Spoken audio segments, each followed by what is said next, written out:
కల్వకుర్తి పట్టణంలో అక్రమ ఇసుక రవాణా చేసే కొందరు వ్యక్తులు కల్వకుర్తి పట్టణంలో గుట్టు చప్పుడు కాకుండా 2-3 నెలల నుండి రాత్రి 11 గంటల ప్రాంతం నుండి ఉదయం 6 గంటల వరకు లారీల ద్వారా అక్రమ ఇసుక రవాణా చేస్తున్నారు.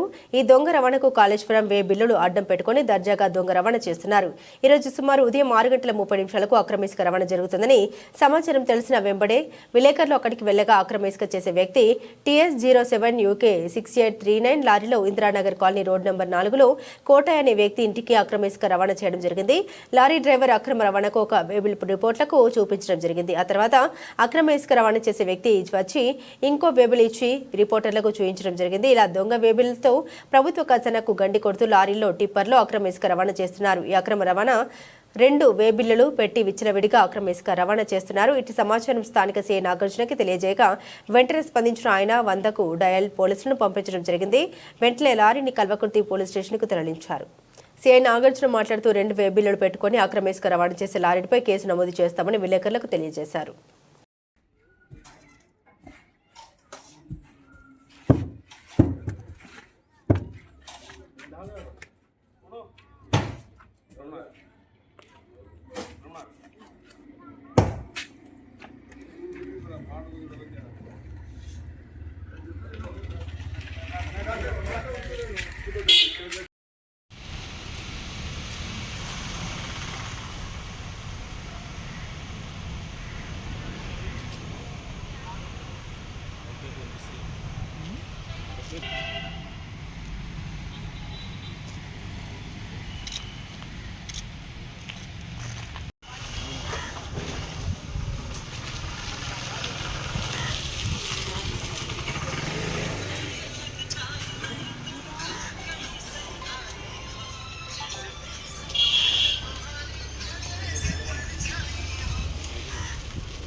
लगा